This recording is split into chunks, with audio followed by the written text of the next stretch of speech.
8 fakta menarik tentang anak kedua. Setiap anak memiliki sifat dan karakter yang berbeda-beda. Sifat dan karakter bisa ditentukan oleh banyak aspek, salah satunya berdasarkan urutan kelahiran. Jika sulung dianggap sebagai sosok yang tangguh, anak bungsu dianggap sebagai sosok yang dimanjakan, dan anak tunggal dianggap sebagai anak yang mendapatkan kasih sayang utuh dari kedua orang tuanya. Bagaimanakah dengan anak tengah? Anak tengah berada di posisi antara anak sulung dan anak bungsu yang memiliki karakter unik. Jika dalam satu keluarga memiliki 5 anak, maka anak tengah ini bisa disebut sebagai anak kedua, ketiga, dan keempat. Namun kali ini akan membahas secara khusus sifat dan karakter anak kedua sebagai anak bungsu dari 2 bersaudara, ataupun anak tengah dari 3 bersaudara atau lebih. Anak kedua memiliki penilaian tersendiri di lingkungannya. Tak sedikit anak kedua yang mengalami kurangnya perhatian dari orang tua dan keluarga, terlebih jika sebagai anak tengah, karena orang tua akan cenderung memperhatikan anak sulung dan memanjakan anak bungsu. Bagaimana faktanya? Simak fakta-fakta berikut ini.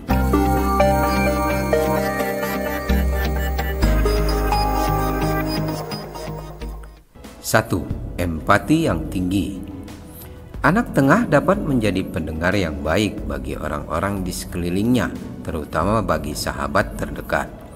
Anak kedua memiliki rasa empati yang tinggi dan tidak ingin melihat orang lain di sekitarnya merasakan kesedihan. Anak kedua dapat menjadi orang yang solutif dalam setiap permasalahan. Anak kedua, khususnya anak tengah yang jarang mendapatkan perhatian dari orang di sekitar, membuat mereka memiliki perasaan lebih peka terhadap orang lain. Tak jarang, anak kedua menjadi teman yang sangat baik karena memiliki rasa empati yang tinggi terhadap orang di sekitarnya. 2. Pintar bersosialisasi. Anak kedua umumnya mudah bergaul dan pintar dalam bersosialisasi.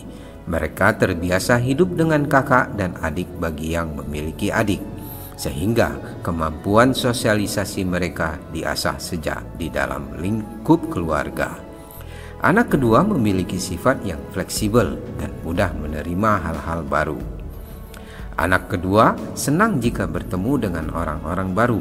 Karenanya, anak kedua dikenal memiliki sifat yang supel dan mampu membuat orang di sekitarnya merasa nyaman. Anak kedua juga loyal terhadap teman-temannya dan senang berbagi. Karena itulah, anak kedua biasanya sangat setia terhadap orang yang disayangi. Anak kedua memiliki sifat yang ramah, murah senyum, dan selalu berbuat baik kepada siapa saja. Mereka tak pernah membeda-bedakan orang satu dan lainnya karena anak kedua, khususnya anak tengah, yang terbiasa kurang mendapat perhatian. Anak kedua juga dapat menjadi pendengar yang baik. 3. Santai dalam bersikap. Anak kedua biasanya dihadapkan dengan kondisi di mana mereka melihat adik dan kakaknya yang mendapat banyak perhatian. Jadi, anak kedua biasanya memiliki sifat yang santai dalam bersikap. Anak kedua kurang suka jika diburu-buru atau dibuat panik. Makanya, kebanyakan dari mereka akan berusaha selalu santai dalam kondisi apapun. Sifat santai yang dimiliki anak kedua membuat mereka dapat menjadi penengah ketika dihadapi dengan sebuah konflik. Terutama bagi anak tengah yang mereka memiliki 2 posisi, yaitu posisi sebagai adik dan posisi sebagai kakak. Jadi pembawaannya yang santai dan tenang itulah yang membuat mereka dapat menengahkan suatu permasalahan. Anak kedua memiliki kemampuan mengontrol emosi yang sangat baik, sedangkan bagi anak kedua yang menjadi anak bungsu, sifat santai mereka tetap melekat karena banyak dari mereka kurang menyukai adanya konflik. Jadi, dengan bersikap santai, mereka akan terhindar dari konflik. 4. Mandiri. Sisi positif anak kedua atau anak tengah yang menonjol adalah sifat mandiri yang ada dalam dirinya. Terbiasa merasa kurang diperhatikan, anak tengah tumbuh menjadi sosok yang mandiri dan tangguh. Anak tengah sering merasa terasingkan, yang menyebabkan dirinya selalu belajar berdiri di atas kaki sendiri. Anak kedua atau anak tengah memiliki otonomi yang lebih besar jika dibandingkan anak pertama. Hal itulah yang membuat anak kedua memiliki sifat mandiri. Meskipun anak pertama memiliki pundak yang lebih kuat, tetapi anak kedua dapat hidup mandiri dan tidak menggantungkan sesuatu terhadap orang lain. Sifat mandiri pada anak kedua membuat mereka memiliki karakter yang tegas dalam mengambil keputusan. Ketika sudah memiliki keinginan, anak kedua akan lebih tegas dan keras untuk mendapatkan hal tersebut tanpa meminta kepada orang tua. Dalam hal ini, anak tengah sangat terlihat sisi mandirinya. 5. Sensitif. Sifat sensitif pada anak kedua berlaku untuk posisi anak tengah dan anak bungsu, karena pada dasarnya mereka adalah seorang adik yang memiliki sifat ingin dilindungi dan selalu membawa perasaan dalam segala hal. Itu pula lah yang membuat anak kedua memiliki sisi empati yang tinggi.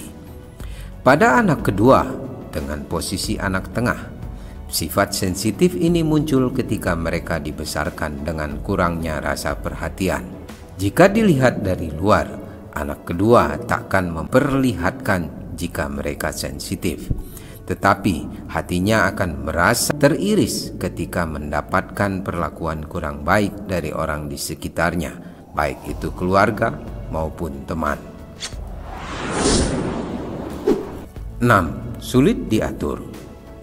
Sifat anak kedua yang mandiri dan kuat membuat mereka cukup sulit untuk diatur. Anak kedua akan lebih mendengarkan dirinya sendiri dalam memutuskan sesuatu. Hal itu membuat anak kedua lebih sering kurang mendengarkan saran dari orang lain karena mereka sudah terbiasa hidup tanpa mendapatkan perhatian penuh dari orang sekitar. Sifat sulit diatur yang dimiliki anak kedua tak selamanya buruk. Meski tak jarang membuat jengkel orang di sekitarnya, sifat sulit diatur ini semata-mata mereka tak ingin merepotkan orang lain dalam membuat keputusan yang akan mereka ambil nantinya. Sifat ini sangat terlihat baik di dalam diri anak kedua tengah maupun anak kedua bungsu. 7. Pengertian terhadap pasangan. Anak kedua memiliki sisi pengertian yang sangat tinggi, apalagi bagi anak tengah yang terbiasa hidup dengan adik dan kakak. Anak kedua akan menjadi sosok yang pengertian jika memiliki pasangan kelak. Umumnya, anak kedua akan memiliki hubungan yang baik dengan pasangan mereka karena sisi anak kedua yang pengertian dan santai dalam bersikap. Sifat pengertian yang ada pada diri anak kedua juga mengacu kepada besarnya rasa empati yang dimiliki anak kedua. Mereka tidak pernah suka melihat orang di sekitarnya, terutama pasangan, merasa sedih dan kecewa. Anak kedua yang tidak menyukai konflik dan selalu melihat hal dari semua sisi membuat sifat pengertian mereka sangat menonjol ketika memiliki pasangan. 8. Berpikiran terbuka.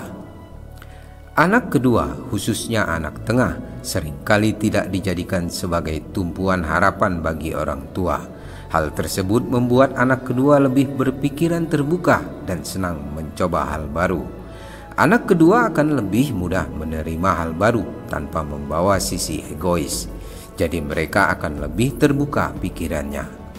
Sifat berpikiran terbuka pada anak tengah menjadikan mereka sosok yang pengertian dan tidak mudah membenci orang lain. Mereka sangat mengerti apapun yang dilakukan orang tuanya memiliki sisi positif dan negatif, sehingga mereka akan lebih terbuka pikirannya untuk memahami sisi baik dan buruk dalam diri orang lain. Itulah fakta dari anak kedua atau anak tengah yang perlu dipahami. Meski sejak kecil tidak mendapat kasih sayang yang utuh, anak tengah tumbuh menjadi anak yang menyenangkan, tangguh, mandiri, dan pandai dalam bersosialisasi. Bagaimana? Sudah tahu kan apa saja fakta tentang anak kedua atau anak tengah? Jika mendapat pengalaman yang berbeda tentang anak kedua, silahkan tuliskan pada kolom komentar. Semoga bermanfaat. Terima kasih.